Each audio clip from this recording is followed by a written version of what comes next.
खबरों में आगे बढ़ेंगे, बात करेंगे पहलगाम की। तो न्यूज 18 के पास मौजूद एक्सक्लूसिव सैटेलाइट इमेज में लश्कर-ए-तैयबा के उस ट्रेनिंग कैंप का खुलासा हुआ है जो पाकिस्तान अधिकृत कश्मीर के अत्तर शीशा इलाके में मौजूद है। इसे जंगल मंगल ट्रेनिंग कैंप भी कहा जाता है। यही नहीं, आतंकियों को हथियार चलाने से लेकर हमला प्लान करने तक की पूरी ट्रेनिंग यहीं पर दी जाती है। यहां एक मस्जिद, लिविंग एरिया, हथियार practice ground, guest meeting hall और मिलिट्री एस्टैब्लिशमेंट बिल्डिंग भी है। सूत्रों की माने तो पहलगाम हमले की साजिश भी यहीं पर रची गई थी। इस कैंप में RPG-7 LMG UB JL और पिस्टल चलाने की ट्रेनिंग दी जाती है। मस्जिद में लश्कर के हार्डकोर कमांडर और कई बार हाफिज सईद भी आता है। पागला बियार नाम की जगह पर ISI और पाकिस्तानी सेना के बड़े ऑफिसर आतंकी मीटिंग्स भी करते हैं।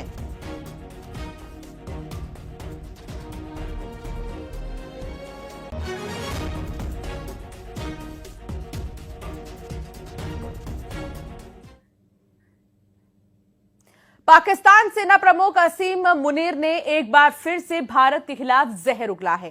भारत को फिर से गीदड़ भभकी दी है। दरअसल आसिम मुनीर की अध्यक्षता में स्पेशल कॉर्प्स कमांडर कॉन्फ्रेंस की बैठक हुई थी, जिसमें असीम मुनीर ने कहा है कि पाकिस्तान की संप्रभुता और क्षेत्रीय अखंडता पर कोई आंच आई तो ठोस और निर्णायक जवाब मिलेगा।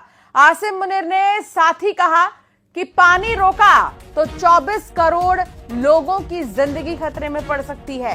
पाकिस्तान के आर्मी चीफ ने दावा किया कि भारत पाकिस्तान को अस्थिर करना चाहता है, लेकिन हमारी फौज हर मोर्चे पर तैयार है।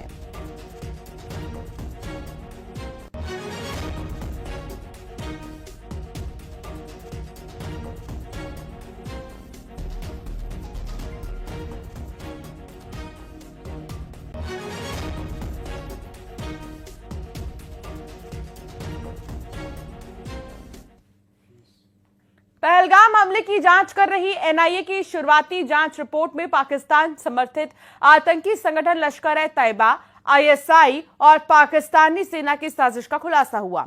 रिपोर्ट के मुताबिक यह हमला पाकिस्तान की सुनियोजित साजिश का हिस्सा था। NIA के डायरेक्टर जनरल के नेतृत्व में तैयार इस जांच रिपोर्ट में गृह मंत्रालय को सौंपने की तैयारी की जा रही है।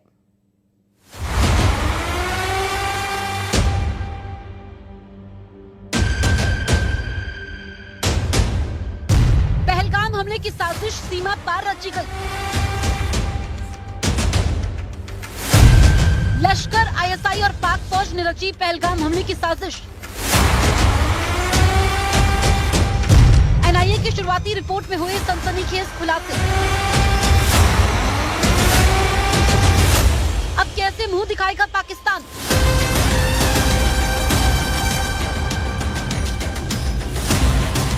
जम्मू कश्मीर के पहलगाम में हुए आतंकी हमले की जांच कर रही नेशनल इन्वेस्टिगेशन एजेंसी यानी NIA की शुरुआती जांच रिपोर्ट सामने आ गई है। इस रिपोर्ट में पाकिस्तानी आतंकी संगठन लश्कर-ए-तैयबा, ISI और पाकिस्तानी सेना की साजिश के पुख्ता सबूत मिले हैं। NIA की रिपोर्ट को जल्दी गृह मंत्रालय को सौंपा जाएगा। जांच के समय NIA ने करीब 150 लोगों के बयान दर्ज किए हैं। साथ ही 3D मैपिंग और रिक्रिएशन की शुरुआती रिपोर्ट भी इस जांच का हिस्सा है। NIA की प्रारंभिक रिपोर्ट में इस बात का जिक्र है कि बकायदा ISI और लश्कर में पूरा एक गठबंधन बन चुका था, जिसके जरिए आतंकियों की एक नई फौज तैयार हो रही थी और उन्हें ट्रेनिंग दे रहे थे ISI और पाकिस्तानी सेना के नुमाइंदे। रूट क्या है और उनको हथियारों की ट्रेनिंग कैसे दी जाए। रिपोर्ट में यह भी सामने आया कि आतंकवादियों का सीधा संपर्क पाकिस्तान के कब्जे वाले कश्मीर में बैठे उनके हैंडलर्स से था। NIA ने इस हमले में ओवरग्राउंड वर्कर्स की अहम भूमिका का भी जिक्र किया है। सूत्रों के अनुसार जम्मू कश्मीर में इन ओवरग्राउंड वर्करों के सभी संपर्कों की सूची तैयार कर ली गई है और अब इनके खिलाफ प्रशासनिक और कानूनी कार्रवाई की तैयारी चल रही है। जब से पहलगाम हमले की जांच शुरू हुई है, ओवरग्राउंड वर्करों की भूमिका सबसे ज्यादा सामने आई है और 200 के आसपास ओवरग्राउंड वर्कर जिनको चिन्हित किया गया है, उन पर शिकंजा करने की पूरी तैयारी है।